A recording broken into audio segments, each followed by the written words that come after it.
To just give a little bit of an overview of the Victorian curriculum. And one of the questions that came up the other night in the meeting is, well, how do we actually know what to teach? How do we know what science concepts or understandings or skills do we need to teach in a lesson? And this is kind of your go-to place to try and build up your knowledge and skills. I'm just going to go to the home page. So this kind of outlines how the Victorian curriculum is laid out. The learning areas, some people kind of think of them as subjects, and we'll talk about that a little bit more, and then your capabilities. I just want you to be careful. This is not a checklist. This is these are called guidelines, and they reflect the priorities and standards, but they are not a checklist. You do not have to tick off every item in here. So I'm just going to pop back up here. Let's just go down to the science curriculum. Be sure to take some time to check out, have a look through here, have a look at the structure of it, how it's all set up with our science understandings and inquiry skills down here. So have a bit of a look.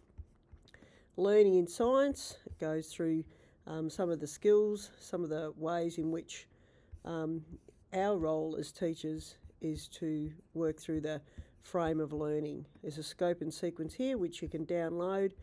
It breaks it down. I'll just show you one here. So let's have a look. This is scope and sequence from foundation through to year 6. So for people doing the Masters of Primary Teaching, here it all is. This is what we're teaching. So I'm going to pop back over here. So let's have a look at the curriculum. I just want to point out a couple of things. So you get the page is demonstrated or shown with 3 columns. If you go to 3-4, you'll have from foundation right through to year 6 on the one page.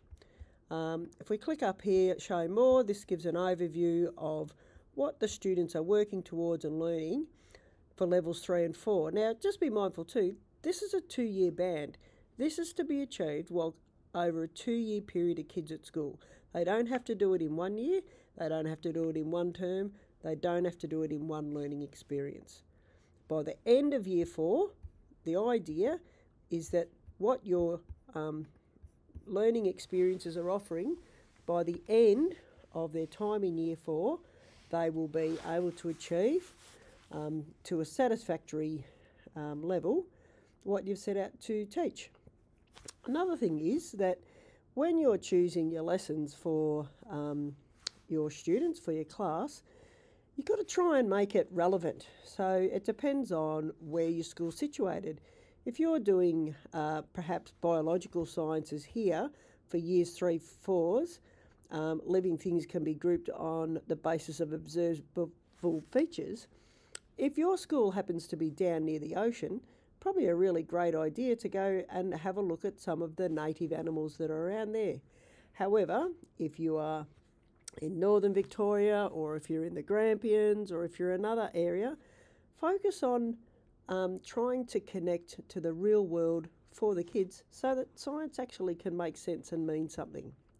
All right, so let's have a look at another one. One of the most popular ones, I think, that teachers seem to gravitate to is, let's have a look. I'm going to have a look at forces here. So 3-4, forces can be exerted by one object on another through direct contact or from a distance. This standard here. So I'm going to click on this one.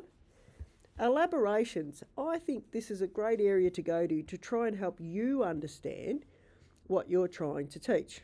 So for example, with this curriculum outcome, what you're actually trying to do is explore how non-contact forces are similar to contact forces in terms of objects pushing and pulling one another.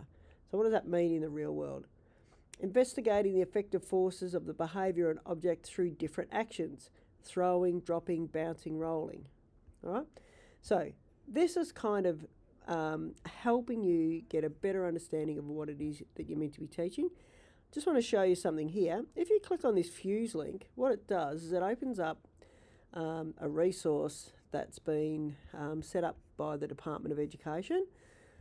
You can kind of come in here and search anything, but coming here from that link within the Victorian curriculum, it already kind of curates a number of lessons that might be worthwhile having a look at, and or resources. There's videos, websites, sometimes there's activities. So let's just go in and have a look at this one, friction.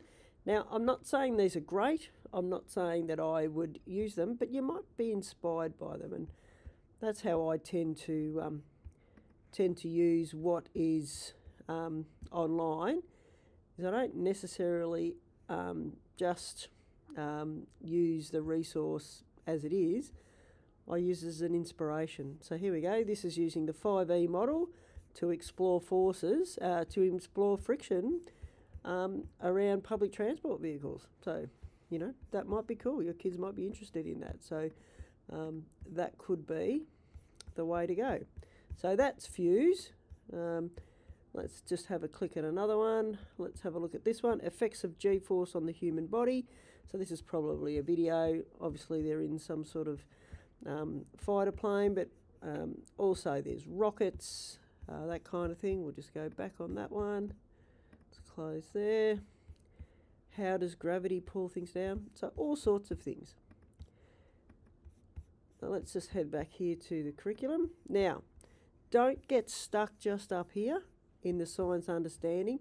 Ensure that you're having a look down here, because these are some of the things that you can build into your lessons, and some of the standards that you can tick off as you're working through your lessons. Now, when I say tick off, I don't literally mean that, but you try and make sure that you incorporate things like using formal measurements. So if you're doing something about, you know,